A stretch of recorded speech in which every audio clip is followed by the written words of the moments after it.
This video is not for whales and dolphins. It's for you, because you are just like me. Average Life Gamer here, and today, with Qingyi's release creeping up, or maybe even here by the time you watch this video, it's a good opportunity to consider how to build up your account. And with that in mind, I'm going to tell you why I'm still choosing to skip Qingyi. So the word is out, and Qingyi is getting buffed, which is good news, even though I am still skipping. But it's good news as it means that Hoyo are listening to the content creators and the community, who are saying that she's not enough of an upgrade over Anby. Now, I'm not going to go into the specific details of her buffs, as I don't have access to the Hoyo creators server, and considering that things have already changed once, they could also very well still change again before her release. But it's pretty safe to say that now, following the buffs, she is definitively better than Anby, which means if you want to pull her, she is now a better pull. However, as I said, I'm not pulling, and here's why. Now, before we get too deep, this is an opinion-focused video. In other words, it's my opinion, and if it helps you to make up your mind on Qingyi, then great. And if you disagree, that's also great. Let me know in the comments below. If we have different opinions, then I'm okay with that. We can talk about it. Anyway, Qingyi is an electric stun agent, and I already have an Anby, who is a good electric stun agent. Let me explain more. We're still so early in the game's lifecycle that the spend to guarantee Qingyi, for me, just does not feel worth it when I already have Anby. To fully explain my thoughts on this, we'll talk about both horizontal investment and vertical investment, because I currently feel that Qingyi doesn't add enough in either department to warrant pulling. So let's start with horizontal investment. When we talk about horizontal investment in gachas, it basically means building out your roster with more characters so you can clear more content, and this is normally preferable to most players over vertical investment, which we'll talk more about later, because it gives you more options on how to clear content and more team flexibility. Now, people are going to say, well, Average Life Gamer, Qingyi does increase your team flexibility, as she can be paired with any DPS and still activate her passive. To which I say,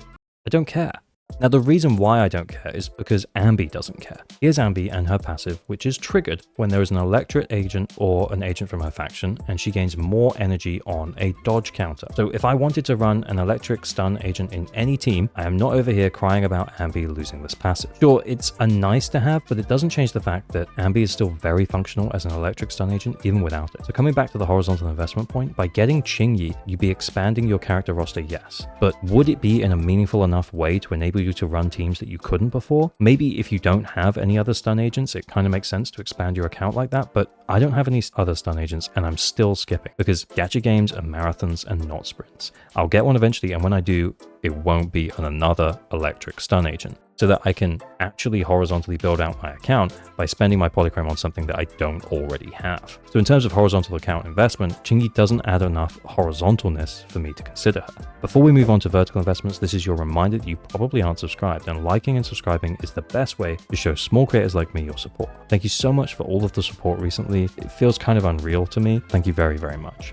Okay, so why is Qingyi not a good vertical investment opportunity? Well, firstly, what is normally meant by vertical investment is hyper investing into fewer characters in order to have those characters get better faster, as opposed to investing into multiple characters and spreading your resources for building thinner, and therefore, because you are focusing on more characters, not being able to build up your fewer characters faster. Now, if you think about this from a more specific account power perspective, by getting Qingyi, it basically means that at some point, you will never need to use Anby again, because you get another stun agent at some point, even if you don't have one right now. And as much as Qingyi is going to be better than Anby, I just don't think it's enough. Qingyi needed a buff because she wasn't good enough, and it's kind of that simple. Hoyo were comfortable releasing her. They got called out for her being underpowered and stunning slower than Anby, so they buffed her, which is actually great. But now, from what I've seen, they've mostly buffed her damage amp from stunning an enemy and not her stun speed. But from looking at the change on paper, and as I mentioned, I haven't had a chance to try her out, it certainly means that she will perform better than Anby overall now. However, the very fact that they would have been happy to release her in her prior unbuffed state just screams to me that this character was undertuned and yet still good enough to clear content with before the buff, which, by the way, is also true of Anby. It likely felt that they were kind of backed into a corner with Qingyi, and they needed to do something when all the news came out that she was stunning slower than Anby, so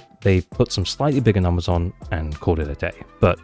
And no, not that, but it doesn't feel like it's enough of an increase to me. I think for me, this is particularly because I have had to build up my Anby to be part of my Juyuan team, and she's doing a fine job out there. And the reason I'm not pushing farther into Shiyu defense is mostly because I just haven't built up my second team enough yet, not because Anby is too weak. Just to be clear though, when we do get to Qingyi out, there is a chance that I'll feel differently, but on paper, she's not looking good enough to support pulling for her, when pulls are as limited as they are for free-to-play or low-spending players. Now, I understand that by getting Qingyi, I could run her on my second team and maybe keep Anby on the Juyuan and Nicole team, but it feels like Anby would be replaced eventually when I build my second team around a future character.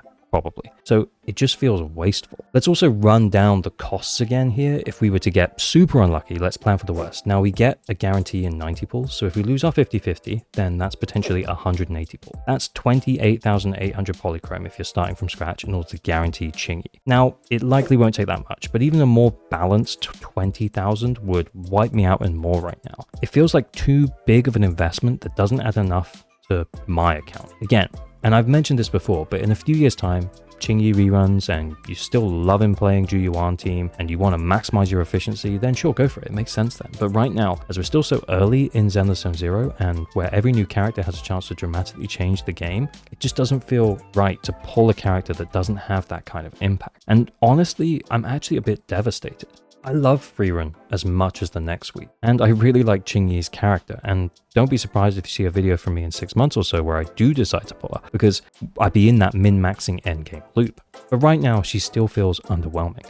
I'd also mentioned that Qingyi's character trailer is maybe even better than Zhu. I won't spoil it, but if you haven't seen it, and maybe you're just not that into Qingyi anyway, maybe you should just go and watch it, because they aced it, and they actually didn't over-sexualize her. Not that I necessarily would mind. So in summary of those points, horizontally, I don't feel like Qingyi is different enough to warrant pulling for, and vertically, I don't feel like she's enough of an upgrade to warrant pulling for, especially when we already have someone that does that job just fine. Building up a solid account that clears all of the content on a gacha game is always a marathon and not a sprint. And sometimes that means skipping a character, even one who looks pretty good, because I do think Qingyi looks pretty good, but I just don't see her making enough of a difference to my account right now, which is why I'm skipping. Ultimately, making the most of your Polychrome is a balance on the horizontal and the vertical. And as I've said, Qingyi does not seem to offer enough for either. I'm sorry, Qingyi. Plus, Jane Doe is next, and I'm really interested to see how her her kit works. So it kind of backs a low spend or free-to-play player into a corner. Sorry, I got a little distracted there. What was I talking about again? Oh, right. Just to address some probable comments about future potential, I do think it's fun to talk about future potential, but I also think that when you pull for a character, you should pull for them for how they function now. If you think that Qingyi is going to be amazing when paired with a future character like Haramata or something, that's great, but he's not in the game yet. So get her on the rerun when we know who's going to be great with whatever character. So again, my thoughts are only pull for what Qingyi is now, not for her future potential that is very much unknown, as anything that isn't yet in the game isn't confirmed. So anyway, what do you guys think? Are you still pulling for Qingyi? Did you change your mind? Let me know in the comments down below. If you're looking for more tips on how to decide who to pull and how best to allocate your Polychrome, check out the video that pops up now. As always, remember to pull responsibly and like and subscribe for better than average luck on your next pull. Bye.